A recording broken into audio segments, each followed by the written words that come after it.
Economic geography semester 5 chapter number 2 classification of economic activities वाला chapter था। 2-3 part इसके बन चुके हैं वीडियोस के। ऐसे 3 वीडियोस बना चुकी हूँ मैं इस चैप्टर पे, यहाँ तक कवर करवा चुकी हूँ उन वीडियोस में। यहाँ से बिगिन करती हूँ कमर्शियल रियरिंग के फीचर्स। तो पहली बात तो ये है, कमर्शियल एनिमल हस्बेंड्री में प्रॉपर अटेंशन दिया जाता है ब्रीडिंग ऑफ एनिमल्स, उनकी breed improvement, prevention of disease and treatment of sick animals. ठीक है, एनिमल्स जो हैं they are kept in enclosures जो कि 100 ऑफ स्क्वायर किलोमीटर्स में फैले होते हैं, जिनको हम रेंचेस बोलते हैं।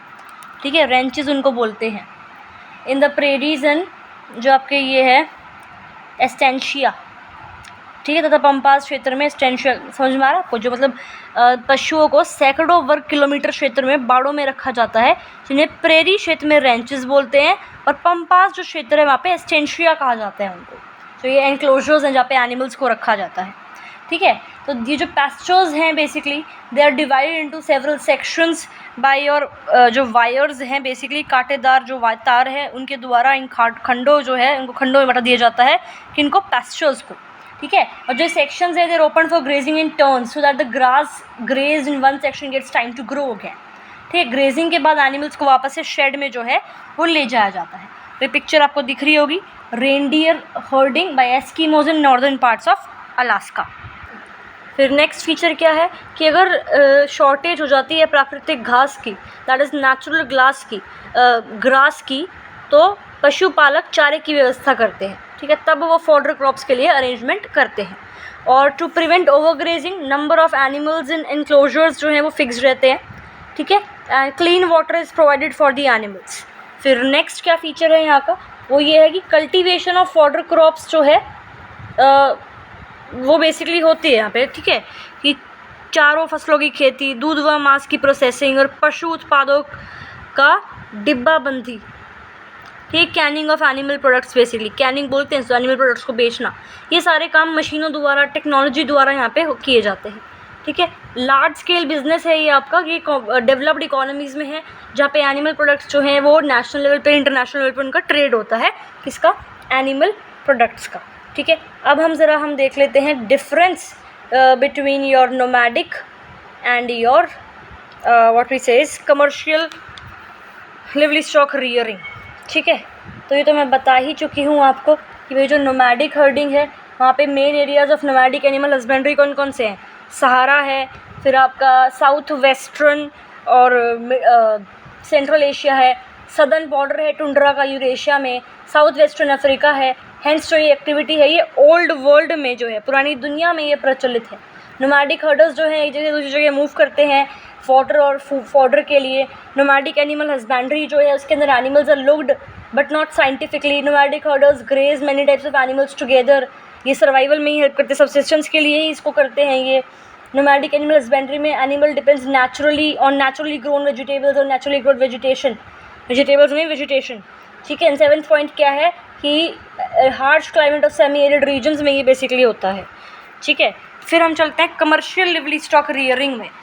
तो इसमें क्या डिफरेंस आ जाएगा, पहला तो यही लोकेशन का ही आ जाएगा आपका कि भाई जो इसके मेन एरियाज़ बेसिकली हैं वो कौन से हैं, प्रेरीज ऑफ नॉर्थ अमेरिका है।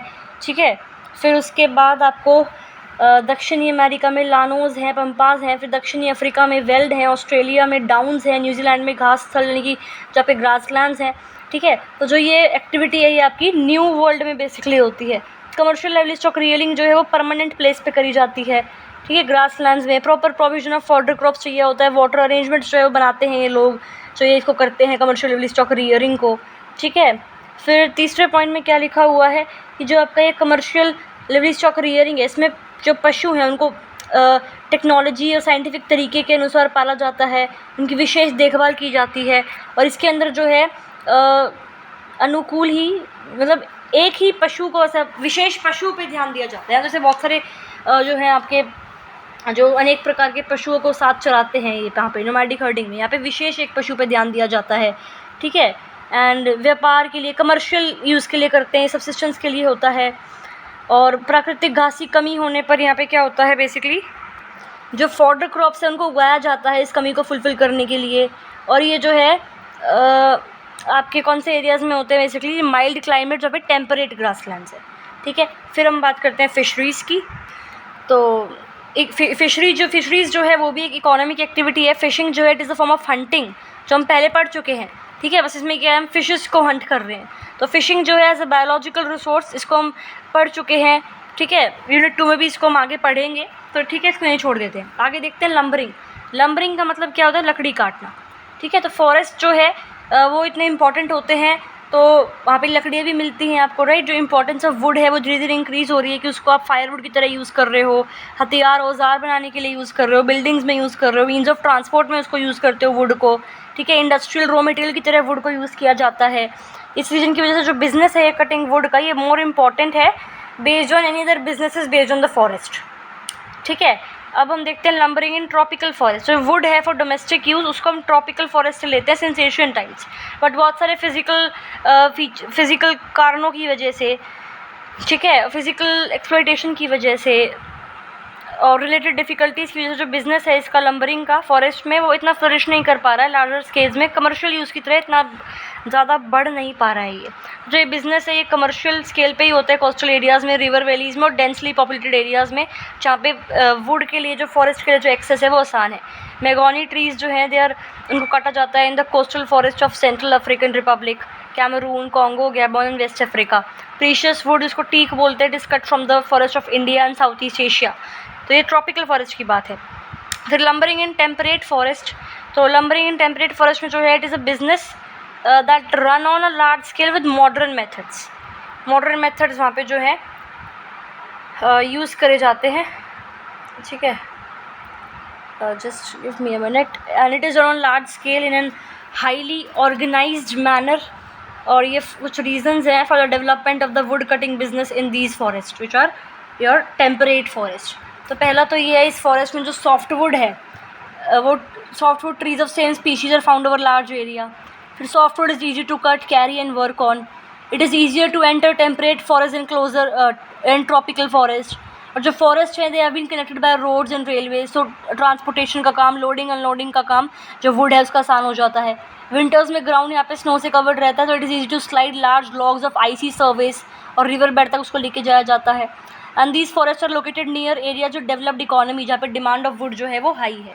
तो इसको बस एक बार आप रीड कर लेना, हिंदी में लिखा हुआ है तो समझने में कोई दिक्कत नहीं होगी। इंग्लिश वालों के लिए मैंने थोड़ा बहुत बता दिया है, बाकी रीडिंग से ईजिली हो जाएगा।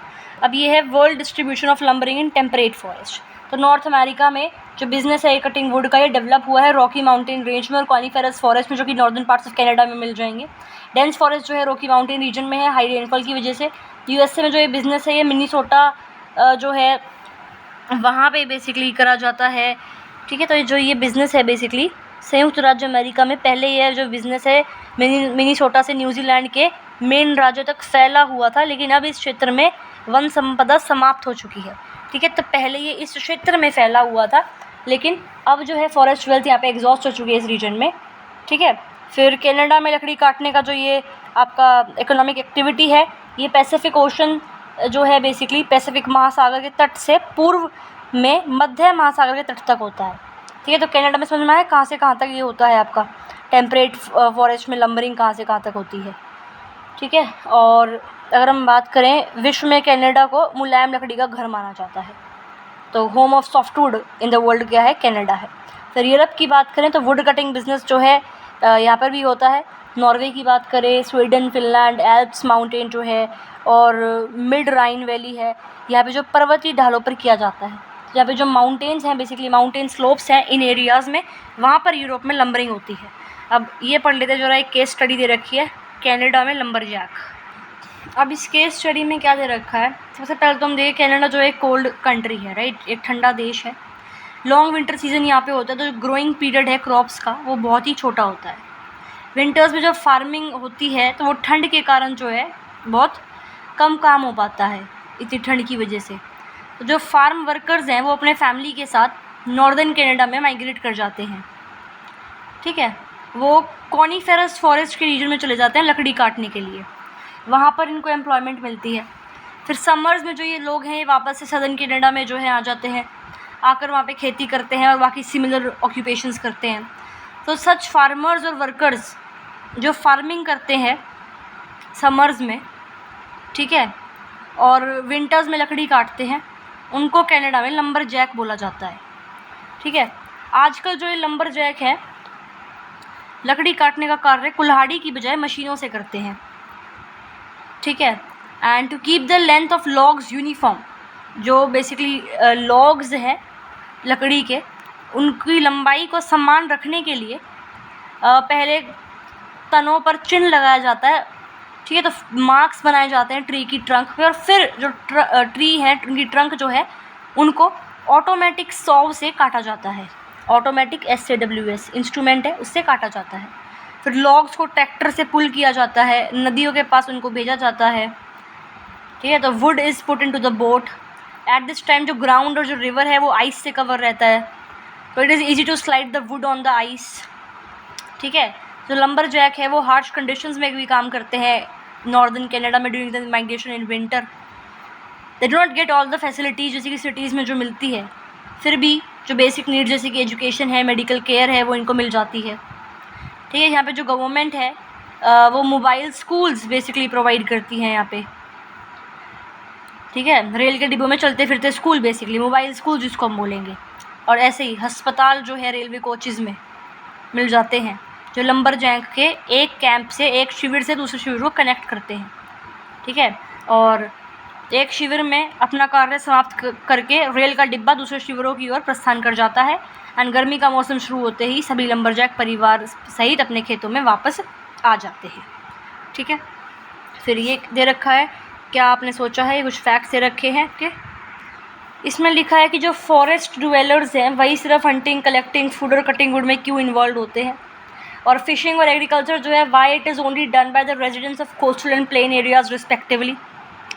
फिर है why is mining work mostly done by tribal people, and what are the physical and social factors which determine the type of primary activities in different regions. तो इसके क्या आपको रीजन्स लगते हैं, ज़रा मेरे को कमेंट्स में बता दो ये चीज़। और बाकी जिसको इंग्लिश में समझ नहीं आया वो हिंदी में समझ गए होंगे इसको, ठीक है। तो इसके जवाब कमेंट में बता दो मुझे। अब हम आगे देखते हैं world distribution of lumbering in temperate forest. हम पढ़ रहे थे नॉर्थ अमेरिका और यूरोप पढ़ चुके हैं। अब जो आगे आता है वो आता है एशिया, ठीक है। पहले तो हम ये मैप देख सकते हैं। विश्व बेसिकली वुड है, ये विश्व के लकड़ी के उत्पादन क्षेत्र। तो ये ट्रॉपिकल हार्डवुड फॉरेस्ट हैं जो डार्कर रीजन में शेडेड हैं, जो ऐसी ऐसी लाइन जहाँ बनी हुई हैं। ये टेम्परेट डेसिडियस फॉरेस्ट है जो इस टाइप के हैं। यहाँ टेम्परेट मिक्स्ड फॉरेस्ट है, इस टाइप का जो है यहाँ पे टेम्परेट कॉनिफेरस ट्रीज़ है, ठीक है। मैप्स आंसर में बनाओगे तो नंबर एक्स्ट्रा मिलते ही हैं ऑब्वियसली, ओके। तो अभी यहाँ देख रहे थे हम एशिया। तो कटिंग वुड का जो ये लंबरिंग का जो ये आपका लकड़ी काटने का जो ये एक्टिविटी है, ये एशिया में लेस डेवलप्ड है। रशिया की अगर हम बात करें, जो रूस का एशियन पार्ट जो है, ये बिज़नेस जो है यहाँ पे यूराल माउंटेन रेंज से ओथोस्क सी जो ईस्ट में है वहाँ तक किया जाता है। साइबेरिया इसमें इंक्लूडेड है। वुड कटिंग जो है ईस्टर्न पार्ट ऑफ साइबेरिया में कम लेस इम्पॉर्टेंट है और वेस्टर्न पार्ट में ज़्यादा है, क्योंकि वुड की डिमांड जो है वो ईस्टर्न साइबेरिया में कम है बिकॉज पॉपुलेशन वहाँ पे कम है। तो ट्रांस साइबेरियन रेलवे लाइन जो है वो इम्पॉर्टेंट रोल प्ले करता है in the exploitation of natural resources in Russia. फिर चाइना, जापान, इंडिया फॉरेस्ट जो है they have been exploited on large scale due to high population and high demand for wood. इन areas में forest जो है they are limited only to inaccessible mountain slopes. और अब जो ये कंट्रीज़ हैं they have become conscious about the conservation of forest. फिर है सदर्न हेमिस्फीयर। तो जो लंबरिंग है, जो बिज़नेस है ये कटिंग वुड का, it is less developed here also, क्योंकि टेम्परेट फॉरेस्ट यहाँ पे बहुत ही कम है। तो ये बिज़नेस जो है ये प्रेवलेंट है चिली में, पेंटेगोनिया जो रीजन है साउथ अमेरिका का, साउथ अफ्रीका है, ईस्टर्न ऑस्ट्रेलिया है, स्पेशली तंजानिया में और न्यूजीलैंड में, ठीक है। नेक्स्ट है एग्रीकल्चर, कृषि। तो एग्रीकल्चर का पहले हम देखते हैं मीनिंग एंड इम्पॉर्टेंस।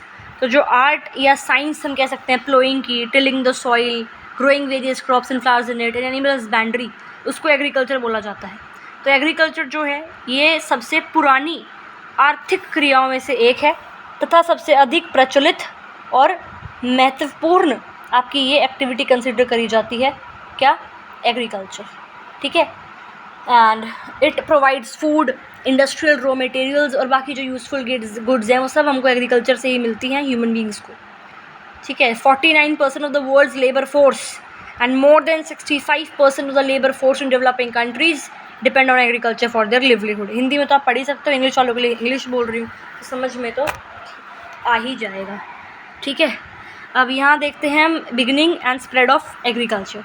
तो ह्यूमंस जो है उन्होंने फार्मिंग को बिगिन कर लिया था आज से 12,000 साल पहले। दोज फर्स्ट फार्मर्स जो हैं they choose some animals and crops for domestication from among the animals and plants found that time in various biomes of the world. ठीक है, ऐसा नहीं सभी को डोमेस्टिकेट कर रहे हैं, नहीं। सबसे पहला जो एनिमल डोमेस्टिकेट करा गया था इंडस वैली सिविलाइजेशन में वो कौन सा था? डॉग। ये हमने पढ़ा है हिस्ट्री में।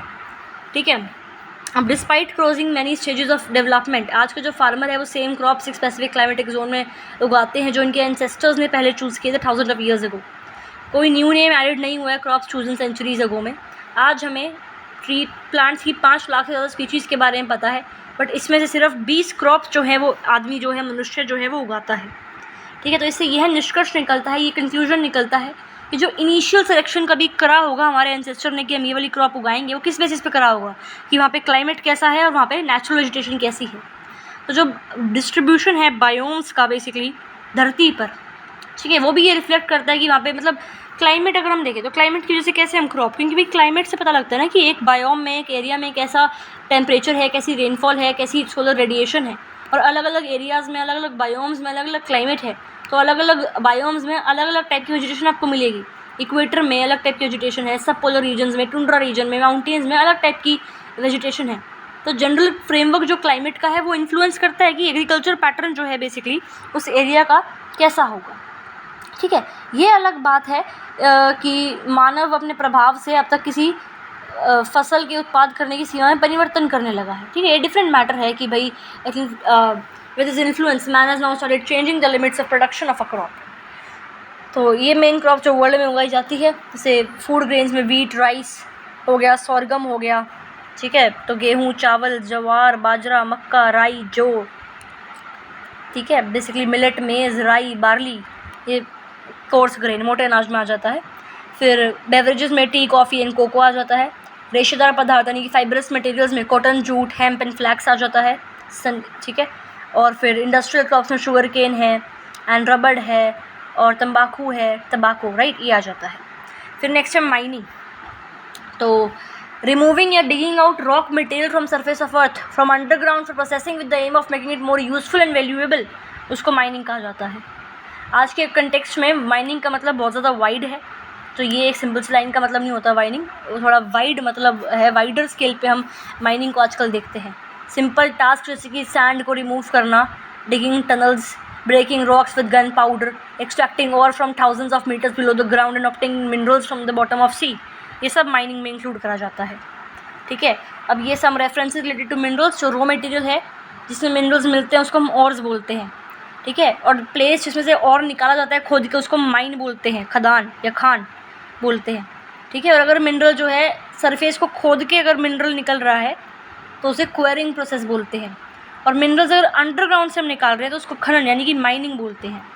ठीक है, अब हम देखते हैं ब्रीफ हिस्ट्री ऑफ माइनिंग, और ये आपको एक पिक्चर दिख रही होगी, ये बेसिकली गल्फ ऑफ मैक्सिको में ऑयल ड्रिलिंग ऑपरेशन जो है वो हो रहा है। अब मिनरल्स का और रॉक्स की जो माइनिंग है, जो क्वेरिंग है, वो बेसिकली वो जो है एक एंशिएंट इकोनॉमिक एक्टिविटी है quarrying.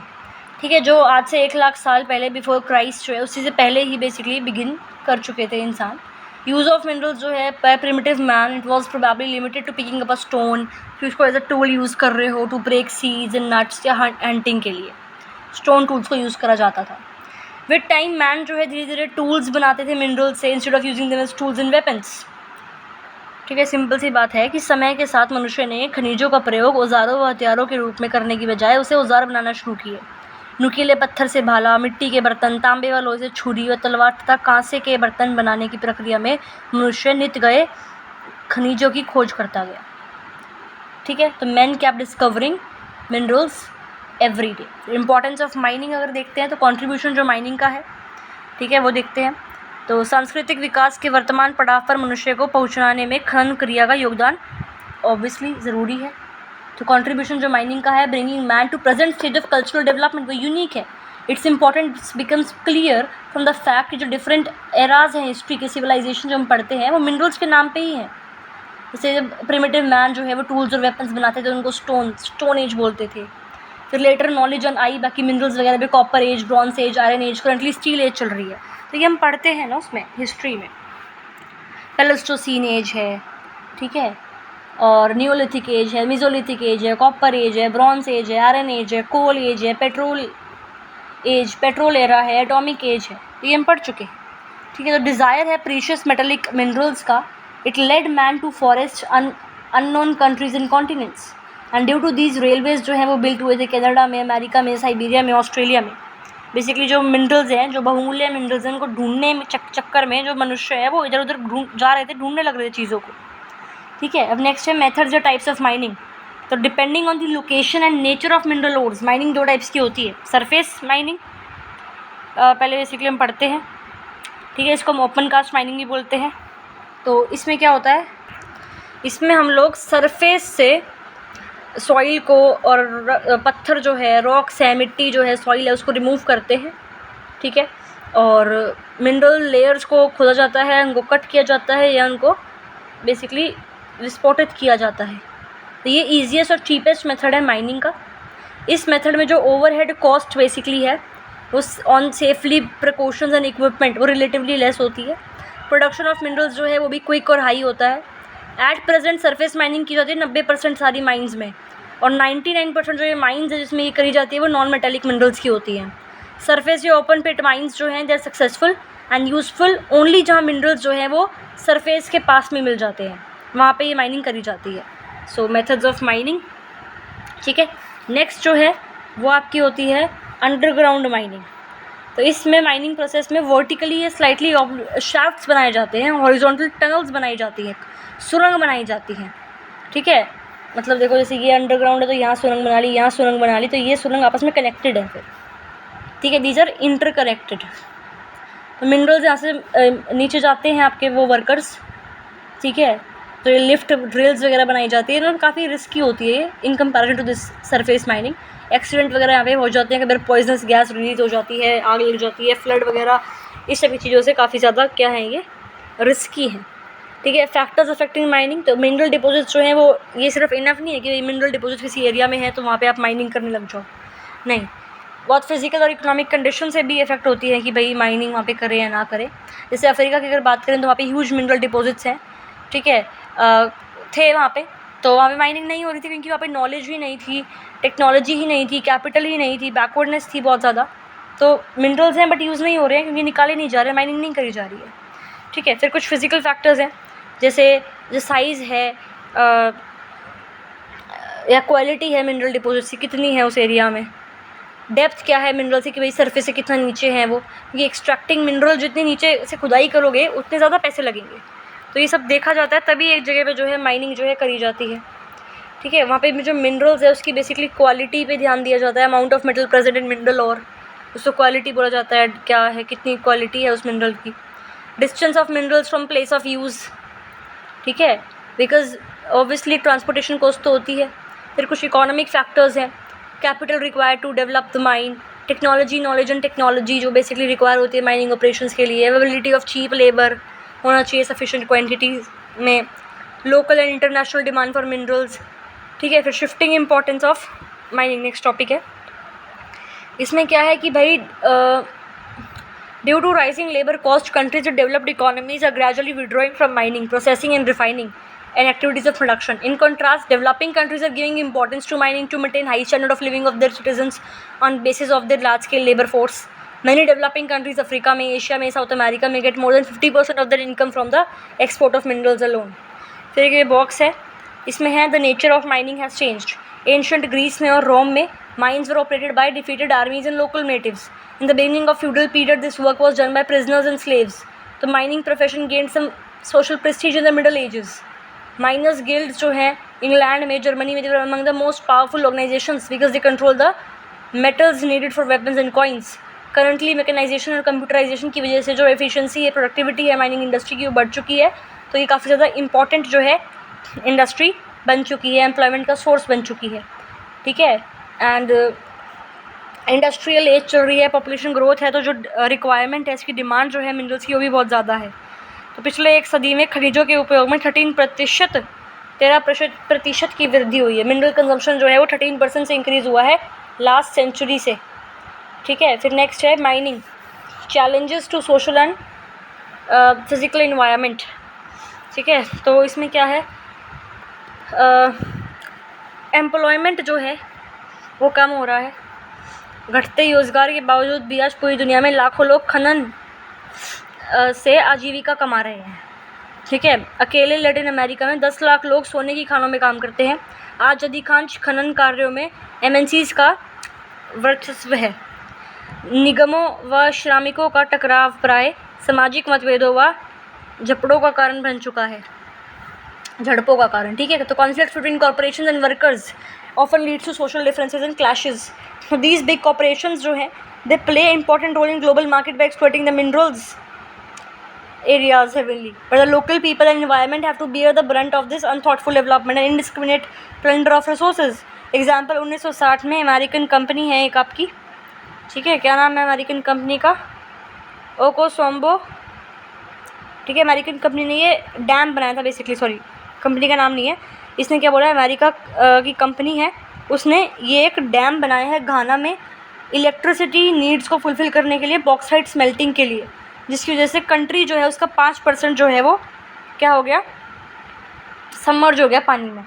So this world largest man made, ठीक है, तो विश्व की इससे सबसे बड़ी मानव निर्माण झील ने इतने लोगों को स्थापित किया था। समझ में आ रहा है, एग्जाम्पल दे रखा कि अमेरिकन कंपनी ने बॉक्साइट गलाने के लिए, बिजली की ज़रूरत को पूरा करने के लिए ये डैम का निर्माण किया था, जिससे देश के 5% भाग को बिल्कुल सबमर्ज हो गया। तो विश्व की सबसे बड़ी मानव निर्मित झील ने इतने लोगों को क्या कर दिया, डिस्प्लेस कर दिया, ठीक है। ये secondary economic activities, tertiary economic activities and ये जो है क्वाटरनरी इकोनॉमिक एक्टिविटीज़, और ये मैं करवा चुकी हूँ आपको, green house effect and global warming, ये मैंने आपको पार्ट 1 की वीडियो में ही करवा दिया था सारा, क्वेश्चंस भी शायद मैंने दिखा दिए थे पार्ट 1 में। तो this was all, chapter 1 and 2 ख़त्म हो चुका है, आगे नेक्स्ट वीडियो से बिगिन करेंगे।